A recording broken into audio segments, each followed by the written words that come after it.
안녕하세요. 오늘도 사연살롱을 찾아주셔서 감사합니다.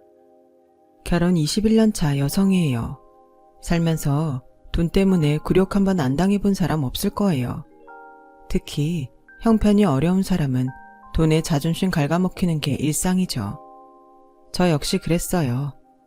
그래도 내 새끼만큼은 그런 대접 받지 않고 살게 하려고 죽어라 노력해 서울대에 진학시켰네요. 학벌이 인생을 좌우하는 건 아니지만 조금 덜 고생하고 살기는 하잖아요. 그래서 악처에 지독한 엄마 소리까지 자처에 들어가며 아들 공부시켰습니다. 다행히 아들놈이 속이 깊어서 이런 엄마 마음 알아준 덕분에 좋은 결실을 맺을 수 있었어요. 그런데 이런 경사스러운 때에 찬물을 끼얹는 일이 있었어요. 제 아들 대학 진학을 막으려는 인간의 더러운 짓 때문이었죠. 남이면 말도 안 해요. 어떻게 고무라는 인간이 그럴 수 있는지 정말 이해가 안 간다니까요. 다른 건 몰라도 내 새끼 인생에 흠집 내려는 걸 엄마인 제가 어떻게 참을 수가 있겠어요. 그래서 온유할 서리빨 내리듯 독을 쓰고 달려들었죠. 내 목숨과도 같은 아들의 인생을 돈 몇 푼에 날로 먹으려고 한 인간 같지 않은 제 신우의 만행을 폭로하고자 이렇게 사연을 보냅니다. 저는 집안 형편 때문에 남들 다 가는 인문계 고등학교도 포기한 채 상고에 다녀야 했어요. 성적이 꽤 좋았던 탓에 담임선생님은 저희 부모님까지 불러 인문계 진학을 독려했지만 공부보다는 먹고 사는 게 중요했던 탓에 선생님의 노력에도 불구하고 상고 진학을 하게 됐어요.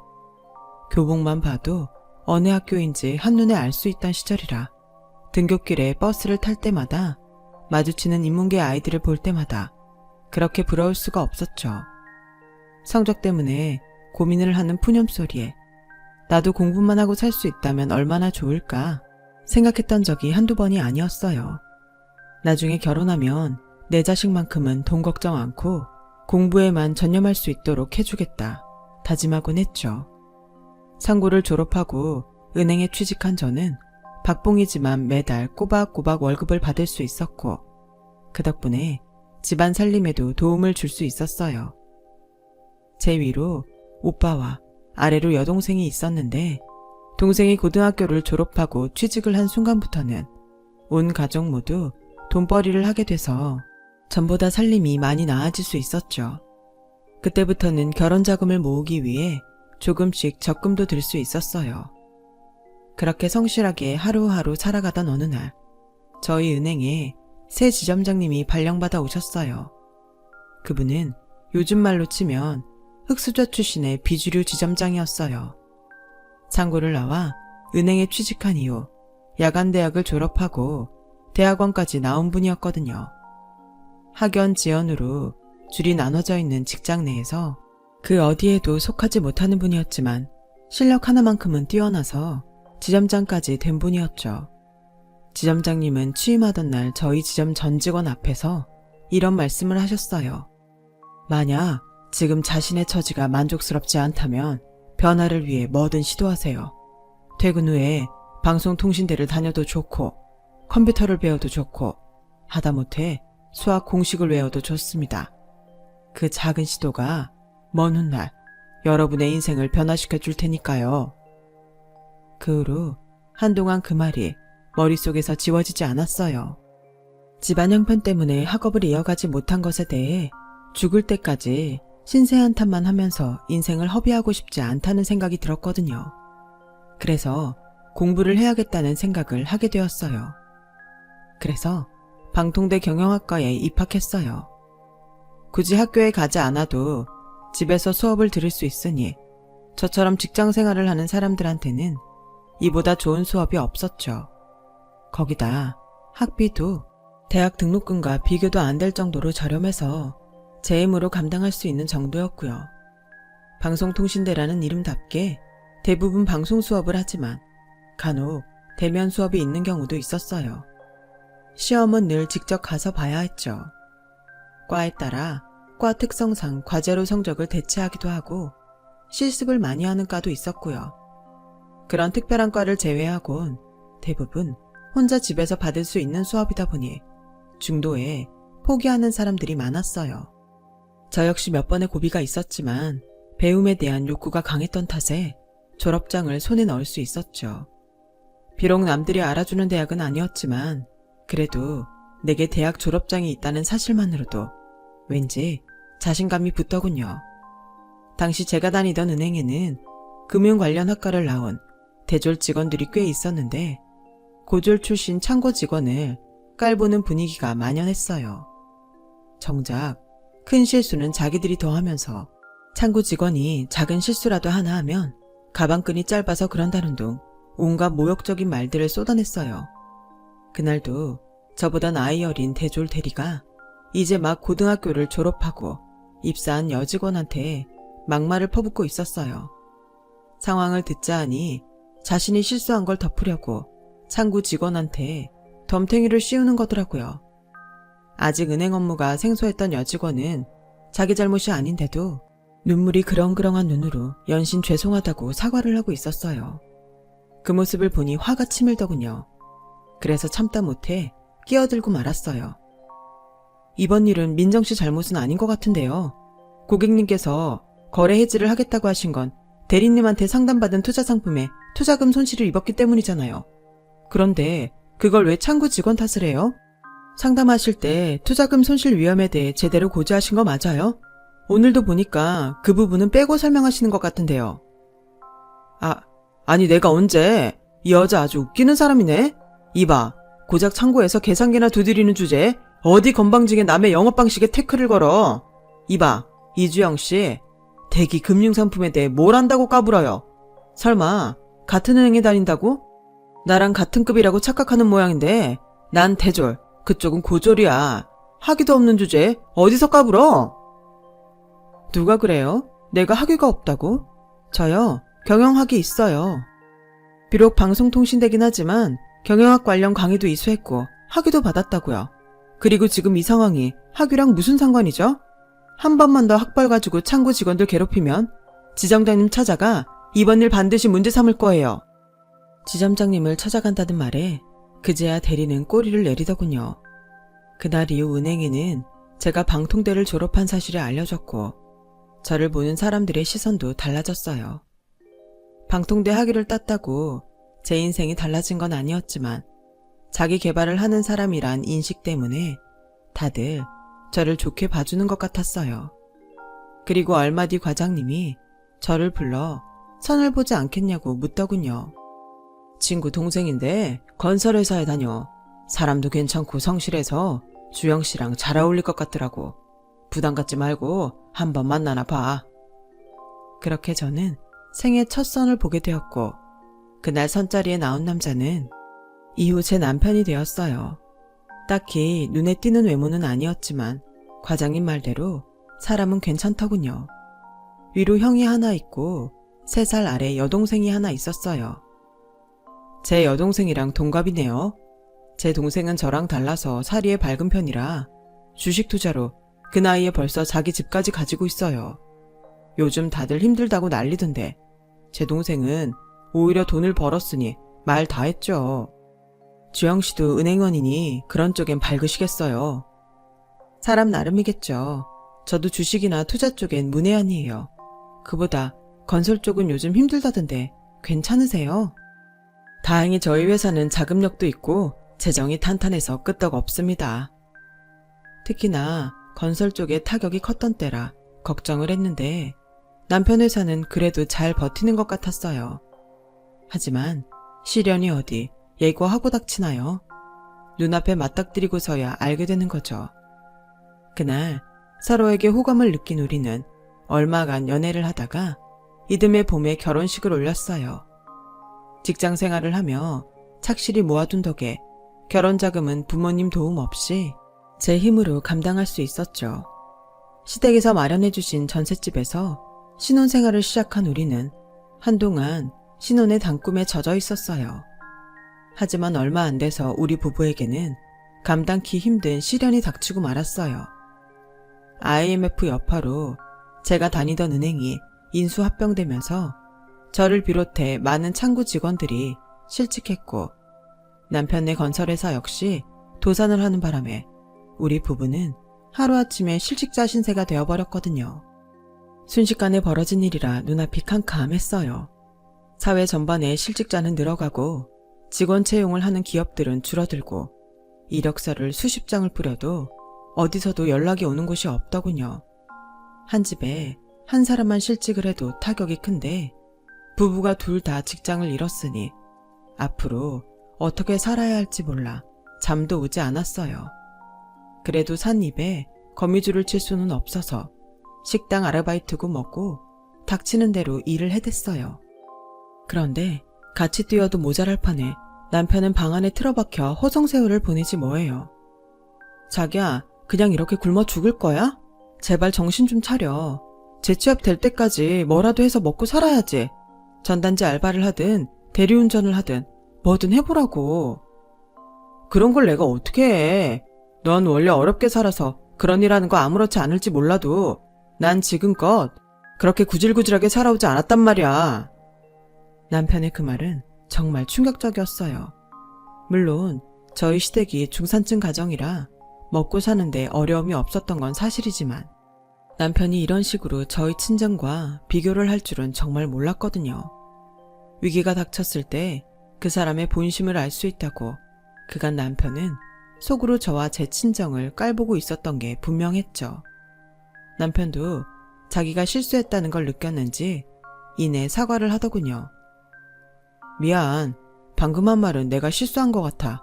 상황이 답답해서 그냥 해본 소리니까 못 들은 걸로 해줘. 하지만 그럴 수는 없었어요.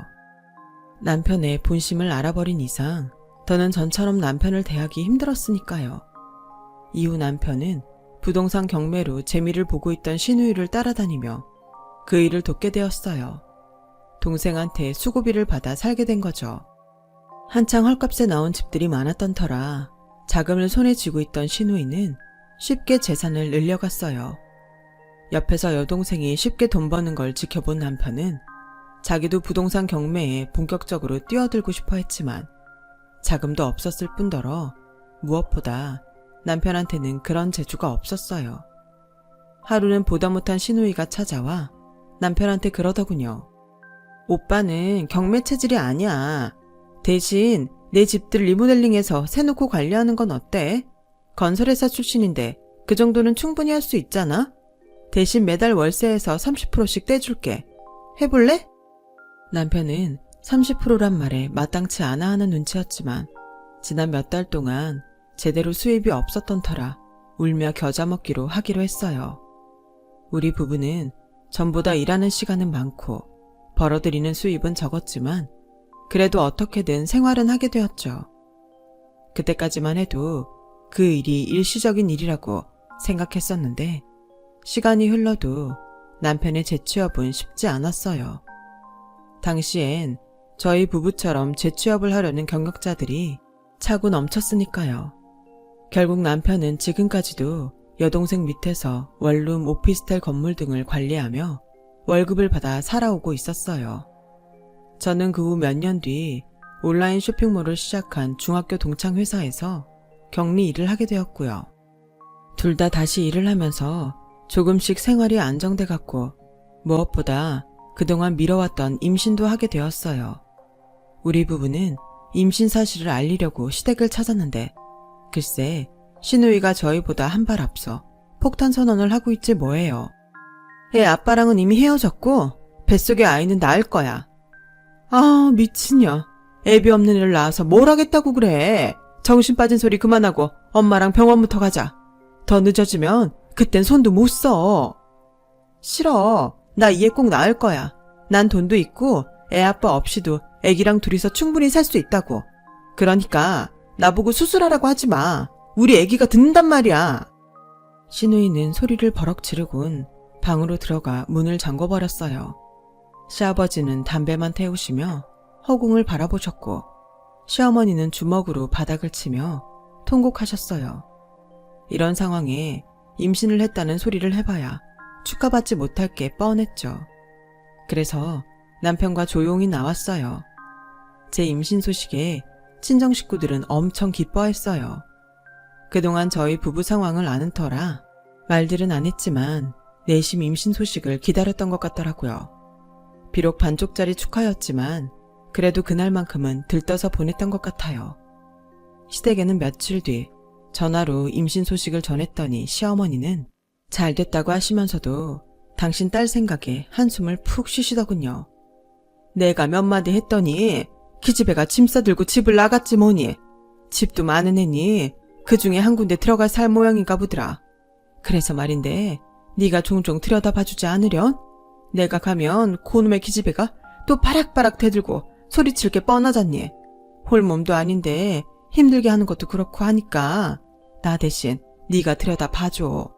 밥은 잘 챙겨 먹었는지도 좀 보고 틈틈이 냉장고도 좀 채워주고 점점 배부르면 힘들 테니 가는 김에 청소도 좀 해주고 와라. 내가 부탁 좀 하마. 부탁을 하는 건 좋은데 저도 임산부란 사실을 까맣게 잊으신 것 같았어요. 그러지 않고서야 임산부 며느리한테 임신한 딸 뒷바라지를 부탁하다니요. 그땐 정말 서운하더라고요. 이래서 시어머니는 역시 시어머니란 생각을 하게 됐어요. 같은 해 2달 차이로 아들을 출산한 저와 시누이는 그날 이후부터 자식 경쟁을 하며 살게 되었어요. 나이가 같으니 뭐를 하든 제 아들과 시누이 아들은 비교가 됐거든요. 하지만 출발선부터가 다른데 어떻게 공정한 경쟁이 되겠어요. 돈 많은 시누이는 아이가 유치원에 들어가기도 전에 이미 선생을 붙여 한글을 떼게 하고 피아노에 영어까지 개인 교습을 시켰어요. 반면에 제 아들은 7살 때 유치원에 들어가서야 한글을 배우기 시작했죠. 어디 그뿐인가요? 유치원도 돈 있는 사람들이 보내는 유치원은 역시 다르더라고요. 시누이 아들이 다니던 유치원은 이제 겨우 한글 뗄 나이의 애들한테 원어민 선생님이 영어로 가르치는 영어 유치원이었거든요. 그게 가능할까 싶었는데 콩할 만한 애들이 저보다 영어를 잘하는 거예요. 거기다 발음은 또 어찌나 좋은지 돈이 좋기는 좋더라고요. 시누이가 돈을 앞세워 자식한테 양질의 교육을 퍼붓는 걸 보면서 저는 한없이 작아졌어요. 저희 집은 고작 애 유치원비랑 태권도 학원비 되는 것도 쩔쩔 매는 형편이었으니까요. 마음 같아서는 저도 영어 유치원도 보내고 싶고 피아노, 바이올린, 미술까지 다 시키고 싶었어요. 부모들 중에 안 그런 사람이 누가 있겠어요? 그놈의 돈이 웬수지. 시누이가 뿌린 돈의 위력은 학년이 올라갈수록 더욱 빛을 발했어요. 중학교를 졸업한 저희 아들과 조카는 고등학교 진학을 앞두고 또다시 그 차이를 실감할 수 있었거든요. 초등학교 때부터 아이를 외고에 보낼 생각을 하고 있던 시누이는 과목마다 과외 선생을 붙여가며 외고 준비를 했어요. 그리고 시누이 바람대로 조카는 명문 외고에 진학하게 되었죠. 제 아들도 조카 못지않게 공부를 잘했던 터라 내신 외고 진학을 꿈꿨지만 아들 녀석이 특목고 시험을 코앞에 두고 돌연 포기하는 바람에 외고 진학은 수포로 돌아갔어요. 나중에서야 아들이 그러는데 외고 등록금이 비싸다는 걸 알고는 포기할 수밖에 없었다네요. 그 말을 듣는데 어찌나 가슴이 찢어지던지 부모 잘못 만난 탓에 어린 게 마음고생을 했구나 생각하니 미안해서 아무 말도 못하겠더라고요. 하지만 돈만으로 인생이 결정된다면 누가 노력을 하고 살겠어요. 외고에 들어간 조카가 내신 때문에 스트레스를 받는 동안 제 아들은 묵묵히 수능 시험 준비를 했어요. 돈 때문에 개별 과목마다 과외를 붙여줄 수는 없었지만 발품을 팔아 저희 동네에서 나름 유명한 강사진이 포진한 학원에 아들을 등록시켰어요. 우리 부부 월급만으론 학원비를 감당하기 힘들어서 저는 퇴근 후 김밥 천국에 나가 알바를 뛰며 아들 뒷바라지에 나섰어요. 밤이 되면 손과 발이 퉁퉁 부어선 잠꼬대도 끙끙 앓으며했을 정도였죠. 그러자 남편이 여동생한테 돈 좀 빌려보겠다고 하는 거예요. 그런데 돈 앞에선 형제도 없더군요. 오빠, 제발 정신 좀 차려. 뱁새가 황새 쫓아가다가 가랑이 찢어져. 과기고 외고 애들도 들어가기 힘든 서울대를 고작 변두리 인문계 나온 애가 갈 수 있을 것 같아? 괜히 대도 않는 애 서울대 보내겠다고 희망 고문하지 말고 그냥 인서울대학에 만족하고 살아. 서울에 있으면 서울대라만 몰라? 옆에서 듣고 있자니 도저히 참을 수가 없었어요. 그래서 전화기를 뺏어 들고 한바탕 지랄을 해댔죠. 어머 고모, 누가 대도 않는 애라는 거예요. 우리 준이 고등학교 들어와서 지금까지 전교 1등 놓친 적 한 번도 없는 애예요. 우리가 고모처럼 그렇게 우리 애한테 돈 쳐발라줬으면 우리 준이 외고가 아니라 과기고도 갔을 애라고요.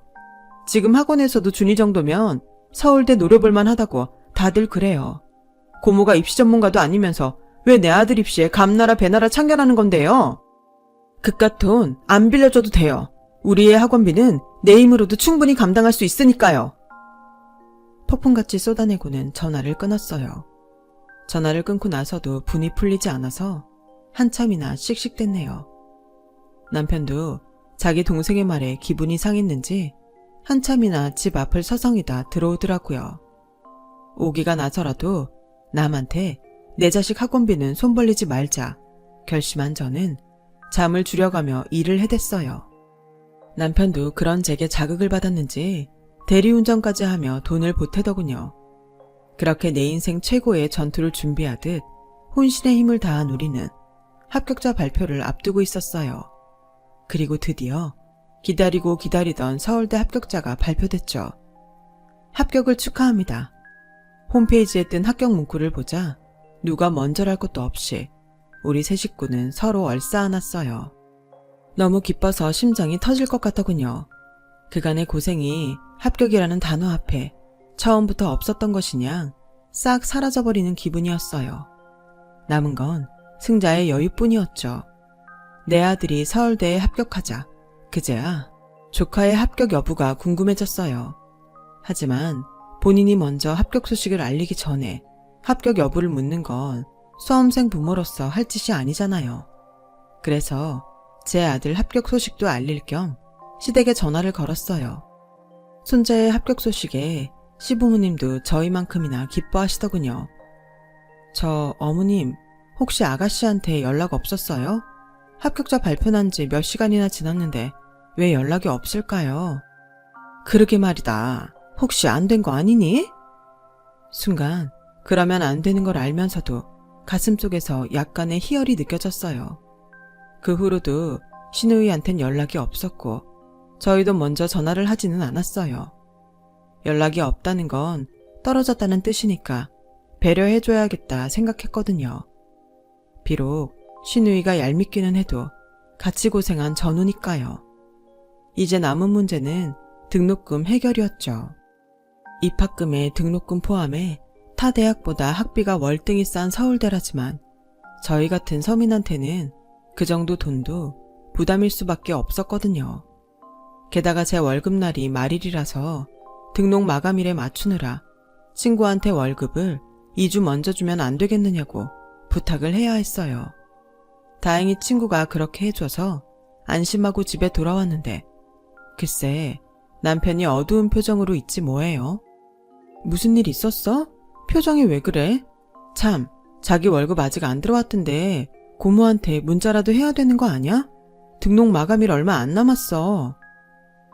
애 대학 등록금 소리에 남편은 그제야 어렵게 입을 뗐어요. 그게 말이야, 윤미가 전화를 안 받아. 집까지 찾아가 봤는데 아무도 없는지 인기척도 없더라고. 어쩌지? 이러다 마감날 지나면? 그게 무슨 소리야. 오피스텔 월세 들어오는 통장 그거 당신이 가지고 있잖아. 정 안 되면 거기서라도 월급 빼와야지. 안 그래도 그럴까 했는데 며칠 전에 윤미가 세입자들한테 새 계좌번호를 문자로 보냈다더라고. 내가 가진 통장 돈도 싹 빼갔고 말이야. 그 순간 불길한 예감이 들었어요. 마치 우리의 등록을 막으려고 일부러 버린 짓 같다는 생각이 들었거든요. 그래서 안 되겠다 싶어 다음날 친정에 전화해 돈을 부탁했어요. 오빠랑 동생이 바로 돈을 보냈더라고요. 애 등록 마감일이란 말에 서둘러 마련했다면서요. 그렇게 돈을 마련해서 입학 등록을 하려는데 신우이가 전화를 했더군요. 언니, 지금 어디예요? 등록했어요? 막 하려던 참이라고 했더니 다짜고짜 그 전에 잠깐 만나자고 그러더라고요. 그런데 말이에요. 촉이란 게 있잖아요. 왠지 등록을 먼저 하고 가야 되겠다는 강한 생각이 들더라고요.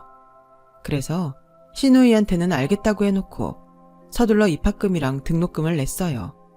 그런데 세상에, 아니나 다를까 약속 장소인 신우이 명의로 된 오피스텔로 갔더니 텅 빈 오피스텔에 건장한 사내둘 옆에 남편이 앉아있더라고요. 그걸 보고 눈이 뒤집힌 저는 앞뒤 안 가리고 남편한테 달려갔는데 순간 그 덩치들이 저를 잡고 안아주지 뭐예요.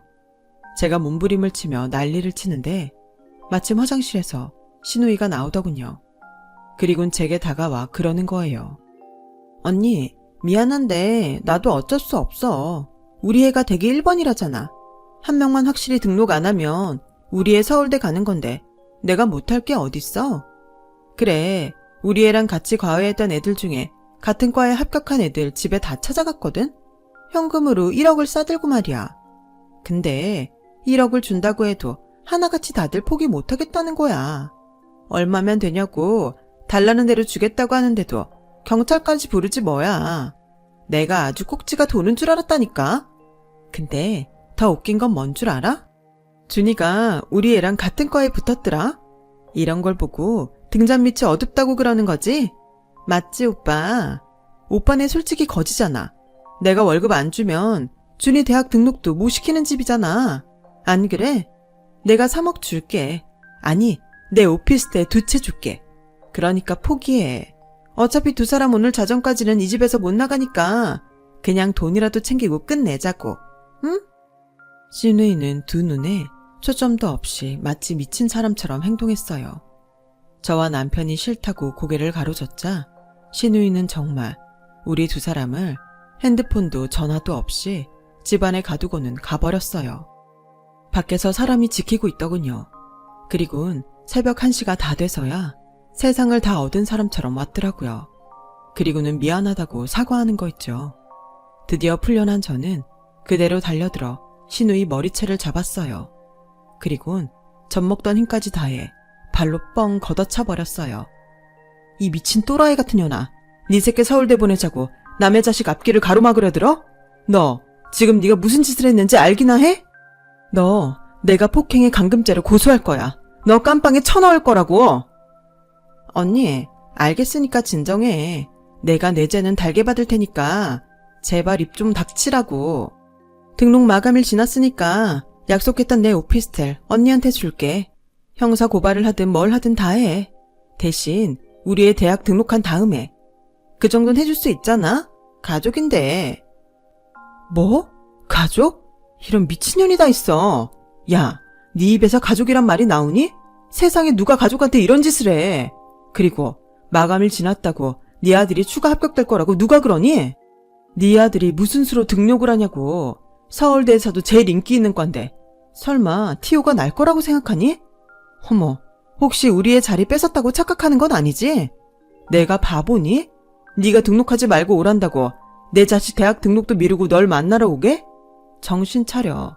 우리 애 진작에 등록했으니까 우리가 네 돈 아니면 내 새끼 대학도 못 보낼 줄 알았니?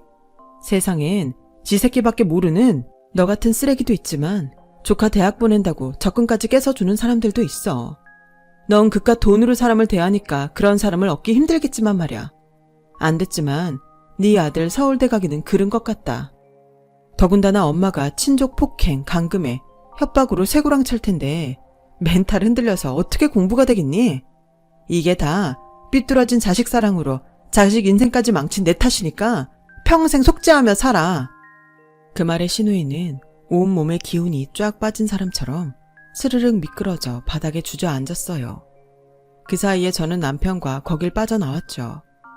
남편은 자기 동생이 이런 일까지 벌일 줄은 몰랐다며 허탈한 표정으로 울더라고요.